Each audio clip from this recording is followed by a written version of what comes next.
കേരള വനിതാ commission Cherupuzha saint Mary's ഹൈസ്കൂളിൽ വിദ്യാർത്ഥികൾ അറിഞ്ഞിരിക്കേണ്ട കാര്യങ്ങളെക്കുറിച്ചും ഭാവി ജീവിതത്തിൽ നടപ്പിൽ വരുത്തേണ്ട പ്രവർത്തനങ്ങളെക്കുറിച്ച് ബോധവാന്മാരാക്കുന്നതിനുമായി കേരള ഗവൺമെൻറ്റും വനിതാ കമ്മീഷനും ആയിരക്കണക്കിന് സ്കൂളുകളിൽ നടപ്പിൽ വരുത്തിക്കൊണ്ടിരിക്കുന്നതും അറിയേണ്ടതും അറിഞ്ഞിരിക്കേണ്ടതുമായ കലാലയ ജ്യോതി ഉണർവ് എന്ന പ്രോഗ്രാം സ്കൂൾ പ്രധാന അധ്യാപകൻ ജസ്റ്റിൻ മാത്യുവിൻ്റെ അധ്യക്ഷതയിൽ വനിതാ കമ്മീഷൻ അംഗം അഡ്വക്കേറ്റ് പി കുഞ്ഞായിഷ ഉദ്ഘാടനം ചെയ്തു. വനിതാ കമ്മീഷൻ അംഗത്തിന്റെ വാക്കുകളിലേക്ക്. നമ്മൾ ഇങ്ങനെ നടന്നു പോയിക്കൊണ്ടിരിക്കുക സ്കൂളിൽ, പക്ഷെ പെട്ടെന്ന് നമ്മുടെ ആ ഒരു ചേഞ്ചസ് വരുമ്പോൾ നമുക്ക് ചില കാര്യങ്ങളിൽ എതിർപ്പ് പ്രകടിപ്പിക്കാനുള്ള ഒരു പ്രവണത വരുന്ന ഒരു പ്രായം കൂടിയാണിത് അല്ലെ. അപ്പൊ നമ്മൾ പല കാര്യങ്ങളും അത് അമ്മ പറഞ്ഞാലും അത് ശരിയല്ല, അതിൽ എതിർത്ത് സംസാരിക്കാനൊക്കെയുള്ള ഒരു പ്രവണത നമ്മുടെ കുട്ടികൾക്ക് കാണും.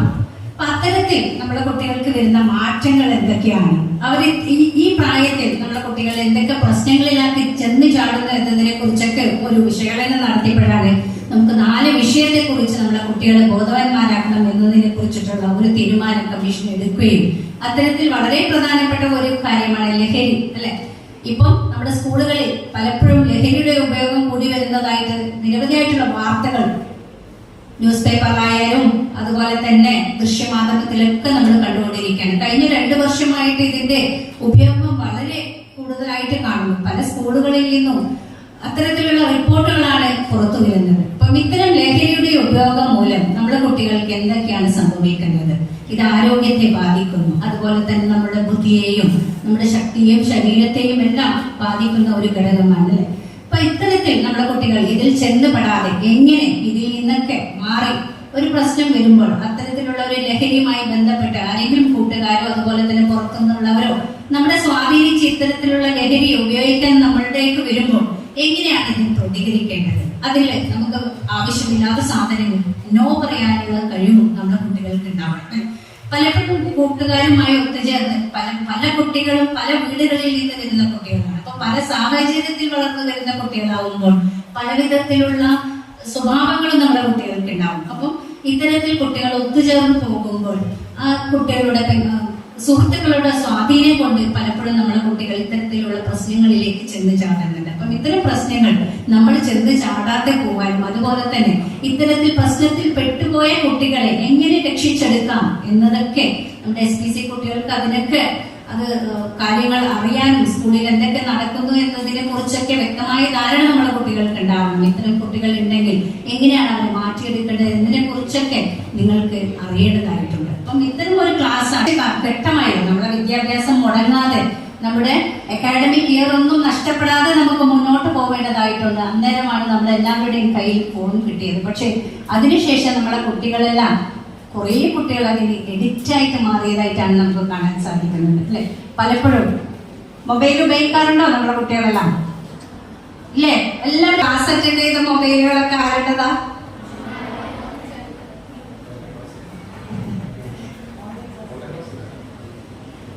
ഇപ്പൊ ടീച്ചേഴ്സ് നോട്ട്സ് അയക്കാറുണ്ടോ മൊബൈല്? ഇല്ലേ? ഉണ്ടെന്നാണോ ഇല്ലാന്നാണോ? അപ്പൊ നമുക്ക് മൊബൈല് ഉപയോഗം അതുപോലെ തന്നെ ഇന്റർനെറ്റ് ഒന്നും നമുക്ക് മാറ്റി നിർത്താൻ ഇന്നത്തെ എന്തൊക്കെയാണ് അതിലുള്ളത് അതൊക്കെ സെർച്ച് ചെയ്ത് പല വിധത്തിലുള്ള മോശം കാര്യങ്ങളും അറിയാനുള്ള പ്രവണത കൊണ്ട് പല സൈറ്റുകളിലും കയറി കൃത്യമായ വിവരങ്ങളല്ല നമ്മുടെ കുട്ടികൾക്ക് കിട്ടിക്കൊണ്ടിരിക്കുന്നത്. പലപ്പോഴും തെറ്റായ വിവരങ്ങളും കൂടി നമ്മുടെ കുട്ടികൾ പഠിക്കുന്നു. അപ്പൊ അത്തരത്തിൽ വരുമ്പോഴാണ് ഈ ഇത്തരത്തിലുള്ള ഒരു ഫോൺ എഡിക്ഷൻ നമ്മളെ കുട്ടികളിലേക്ക് വരുന്നത്. അതിനെങ്ങനെ മാറ്റിയെടുക്കാം? ഇത്തരത്തിൽ ഫോൺ ഉപയോഗിക്കുന്ന പല പെൺകുട്ടികളും പല ചൂഷണത്തിനിരയായിട്ട് നമ്മുടെ കമ്മീഷന് മുന്നാകെ പരാതികൾ തന്നെ ഒട്ടനവധിയുണ്ട്. അപ്പം ഇത്തരം ചൂഷണങ്ങളിൽ പെടാതെ നമ്മളെ കുട്ടികളെ മാറ്റിയെടുക്കണം. അതിനെന്താണ് വേണ്ടത്, നമ്മുടെ കുട്ടികളെ എന്താണ് ചെയ്യേണ്ടത്, ഇതിനെയൊക്കെ എങ്ങനെ നമുക്ക് പ്രതികരിക്കാൻ കഴിയണം എന്നതിനെ കുറിച്ചും നിങ്ങൾക്ക് ഇവിടെ വ്യക്തമായിട്ട് ക്ലാസ് പറഞ്ഞു തരുന്നതായിരിക്കും. വേറൊരു വിഷയം നിങ്ങളുടെ പ്രിൻസിപ്പൽ സൂചിപ്പിച്ചല്ലേ, പോക്സോ ആക്ടിനെ കുറിച്ച് നമ്മുടെ കുട്ടികൾക്കെല്ലാം അറിയാലോ അല്ലെ. 18 വയസ്സിന് താഴെയുള്ള ആൺകുട്ടികളെയും പെൺകുട്ടികളെയും ലൈംഗികമായിട്ട് ഉപയോഗിക്കുന്ന അല്ലെ, അതാണ് പോക്സോ. അപ്പൊ ഇത്തരത്തിലുള്ള പ്രശ്നങ്ങൾ ഈ കൗമാര പ്രായത്തിലാണ് നമ്മളെ കുട്ടികൾ എപ്പോഴും നേരിട്ടുകൊണ്ടിരിക്കുന്നത്. കാരണം ഈ പ്രായത്തിൽ നമ്മുടെ കുട്ടികൾക്ക് പ്രതികരിക്കാൻ ശേഷിയില്ല എന്നാണ് മറ്റുള്ളവർ മനസ്സിലാക്കിയിട്ടുള്ളത്. അതിനെ നമ്മൾ മാറ്റം വരുത്തേണ്ടിയിരിക്കുന്നു. നമ്മൾക്കെതിരെ ഇത്തരത്തിലുള്ള ചൂഷണം വരുമ്പോൾ എന്താണ് ചെയ്യേണ്ടത്? പ്രതികരിക്കാൻ നമുക്ക് കഴിയണം. പെൺകുട്ടികളായാലും ആൺകുട്ടികളായാലും ശക്തമായിട്ടുള്ള പ്രതികരണ ശേഷിയോടുകൂടി വേണം നമ്മൾ വളർന്നു വരാൻ. നമ്മുടെ കുട്ടികളിൽ നമുക്ക് പലപ്പോഴും വിദ്യാഭ്യാസം, സ്കൂളുകളിൽ നിന്നുള്ള വിദ്യാഭ്യാസം എന്ന് പറയുന്നത് പഠിക്കുകയും അതുപോലെ തന്നെ അധ്യയന വർഷം പൂർത്തിയാക്കി പരീക്ഷ എഴുതി നല്ല മാർക്ക് വാങ്ങി പാസ്സാകുക എന്നുള്ളതല്ല നമ്മുടെ വിദ്യാഭ്യാസ രീതിയുടെ ഉദ്ദേശം. നമ്മൾ പലവിധത്തിലുള്ള ഇത്തരം കാര്യങ്ങൾ കൂടി മനസ്സിലാക്കേണ്ടിയിരിക്കുന്നു. അല്ലെ, പഠനങ്ങൾ മാത്രം പഠിക്കാനാണെങ്കിൽ വീട്ടിലിരുന്ന് നമുക്ക് നോട്ട്സും അതുപോലെ തന്നെ മൊബൈലിലൊക്കെ സെർച്ച് ചെയ്ത് പലതും നമുക്ക് പഠിക്കാൻ പറ്റും. പക്ഷേ അച്ചടക്കവും ഇത്തരത്തിലുള്ള കാര്യങ്ങൾ പഠിക്കണമെങ്കിൽ അല്ലെ, ഒരു വ്യക്തി ഒരു കുട്ടിയെ ഒരു നല്ല കുട്ടിയായി വളർത്തിയെടുക്കുന്നതിന് വേണ്ടിയും അത്തരത്തിലുള്ള അച്ചടക്കവും അതുപോലെ തന്നെ പ്രതികരണ ശേഷിയൊക്കെ വളർത്തി വരുന്നതിന് വേണ്ടിയിട്ടാണ് നമ്മൾ സ്കൂളുകളിൽ കുട്ടികളെ വിടുന്നത്. പലപ്പോഴും പല രക്ഷിതാക്കളും നല്ല രീതിയിൽ കുട്ടികളെ വളർത്തിയെടുക്കാനും അതുപോലെ തന്നെ നല്ല ജോലി സമ്പാദിക്കാനും സമൂഹത്തിൽ നല്ല ഉന്നതിയിൽ എത്തുന്നതിന് വേണ്ടിയിട്ടാണ് സ്കൂളുകളിൽ പറഞ്ഞു വിടുന്നത്. അതുപോലെ തന്നെ കലാലയത്തിനും. പക്ഷെ ഇന്നിപ്പോ നമ്മുടെ സംസ്ഥാനത്താകെ നമ്മുടെ സ്കൂളുകളിലായാലും കലാലയങ്ങളിലൊക്കെ വളരെയധികം പ്രശ്നങ്ങളാണ് നേരിട്ടുകൊണ്ടിരിക്കുന്നത്. ലഹരിയുമായിട്ടും അതുപോലെ തന്നെ സൈബർ ക്രൈമും ഒട്ടനവധി വർദ്ധിച്ചുകൊണ്ടിരിക്കുകയാണ്. ഇതിനെതിരെ ശക്തമായിട്ട് നമ്മൾ പ്രതികരിച്ചാൽ മാത്രമേ നമുക്ക് ഇതിനെതിരെ നമ്മുടെ കുട്ടികളെ വളർത്തിയെടുക്കാൻ പറ്റുകയുള്ളൂ. കാരണം പലപ്പോഴും നമ്മൾ കാണുന്നത് നമ്മളെ കുട്ടികൾ തന്നെ ഇത്തരത്തിലുള്ള ഉപയോഗങ്ങൾ, എന്താണ് സൈബർ ക്രൈം നമ്മുടെ കുട്ടികൾക്ക് അറിയില്ല. ചില കാര്യങ്ങൾ നമ്മൾ തെറ്റായ വിവരങ്ങൾ അത് പോസ്റ്റ് ചെയ്യും, ചാറ്റ് ചെയ്യും, അതുപോലെ തന്നെ ഫോർവേഡ് ചെയ്യുകയൊക്കെ ചെയ്യും. പലപ്പോഴും വാട്സപ്പിൽ അത് ഇതൊക്കെ. അപ്പൊ അതൊക്കെ ക്രൈമാണെന്ന് നമ്മുടെ കുട്ടികൾക്ക് അറിയില്ല. പോക്സോ ആക്ടില് കൃത്യമായിട്ട് പറയുന്നുണ്ട് ഓരോ സെക്ഷനും ഇന്നത് ചെയ്ത ഇന്ന ആക്ട് പ്രകാരം ഇത്ര കൊല്ലം ശിക്ഷയുണ്ട് എന്ന് കൃത്യമായിട്ട് പറയുന്നുണ്ട്. പക്ഷെ നമ്മുടെ കുട്ടികൾക്ക് മൊബൈൽ ഉപയോഗിക്കാൻ പറഞ്ഞു കൊടുത്തതല്ലാതെ ഇത്തരത്തിലുള്ള ക്രൈമുകൾ എന്തൊക്കെയാണ് എന്ന് നമ്മൾ ആരും തന്നെ പറഞ്ഞു കൊടുക്കുന്നില്ല. അധ്യാപകരും പറഞ്ഞു കൊടുക്കുന്നില്ല, നിയമപാലകരും പറഞ്ഞു കൊടുക്കുന്നില്ല, എവിടുന്നും നമ്മൾക്ക് നമ്മുടെ കുട്ടികൾക്ക് പറഞ്ഞു കൊടുക്കുന്നില്ല. അപ്പം ഇത്തരം കാര്യങ്ങളെ കുറിച്ചുള്ള അറിവില്ലായ്മ കൊണ്ട് പലപ്പോഴും നമ്മുടെ കുട്ടികൾ പലപ്പോഴും പല സൈറ്റുകളിലും കയറുകയും അത്തരത്തിലുള്ള പ്രശ്നങ്ങളിൽ പെട്ടുപോകുന്നതായിട്ട് നമുക്ക് കണ്ടിട്ടുണ്ട്. അതുപോലെ തന്നെയാണ് വേറൊരു പ്രധാന വിഷയം ജെൻഡർ ഈക്വാലിറ്റി. ഇന്നിപ്പം ഇവിടെ ജെൻഡർ ഈക്വാലിറ്റി കൃത്യമായിട്ട് ഞാൻ കാണുന്നുണ്ട്. രണ്ട് സൈഡിൽ കൃത്യമായിട്ട് തന്നെ കുട്ടികളെ ഇരുന്നിട്ടുണ്ട്, യൂണിഫോമിൽ അത് കാണാനുണ്ട്. പക്ഷേ മറ്റുള്ള കാര്യങ്ങളിൽ ഈ ജെൻഡർ ഈക്വാലിറ്റി ഉണ്ടോ? പെൺകുട്ടികളോടാണ് ചോദ്യം. ഉണ്ടോ? ആൺകുട്ടികളും പെൺകുട്ടികളുമായിട്ടുള്ള സമത്വം സ്കൂളുകളിലുണ്ടോ? ഇല്ല അല്ലേ? വീടുകളിലോ? ഇല്ലല്ലോ. വീട്ടിൽ നിന്ന് എന്താ പറയാ?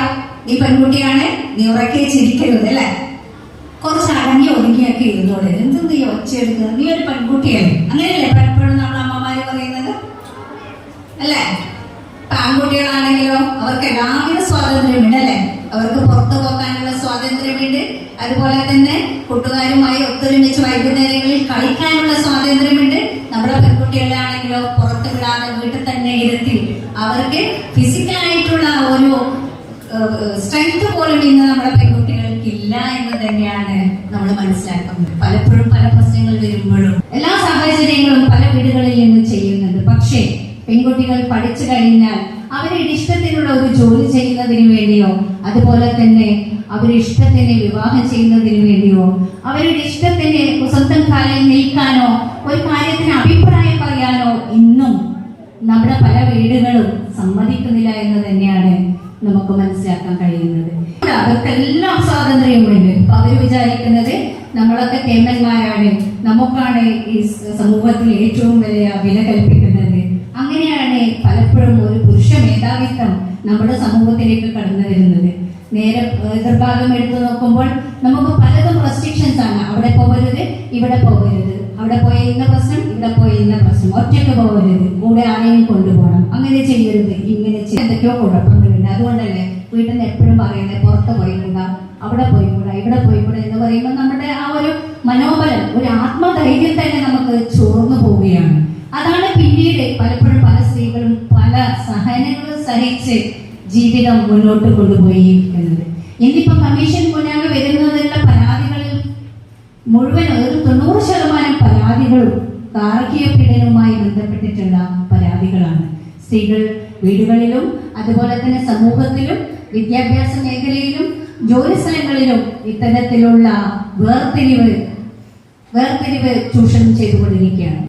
കാര്യങ്ങൾ നമ്മുടെ പെൺകുട്ടികളും അതുപോലെ തന്നെ സ്ത്രീകളും പുറത്തു പറയാൻ പഠിക്കാനും അവരുടെ ആവശ്യങ്ങൾ നേടിയെടുക്കുന്നതിന് വേണ്ടി അവർ സംസാരിച്ചു തുടങ്ങി. പക്ഷേ എങ്കിലും നമ്മുടെ സമൂഹം പൂർണ്ണമായിട്ടും അല്ലെ സ്ത്രീ പുരുഷ സമത്വം ഇന്നും നമുക്ക് കൊണ്ടുവരാൻ കഴിഞ്ഞിട്ടുള്ള അതിന്റെ പ്രയത്നം നമ്മുടെ കുട്ടികളിൽ നിന്നാവണം. സ്കൂൾ തലത്തിലുള്ള കുട്ടികളിൽ നിന്ന്, കൗമാര പ്രായത്തിലെത്തിയ കുട്ടികളിൽ നിന്നായിരിക്കണം ഈ മാറ്റം വരേണ്ടത്.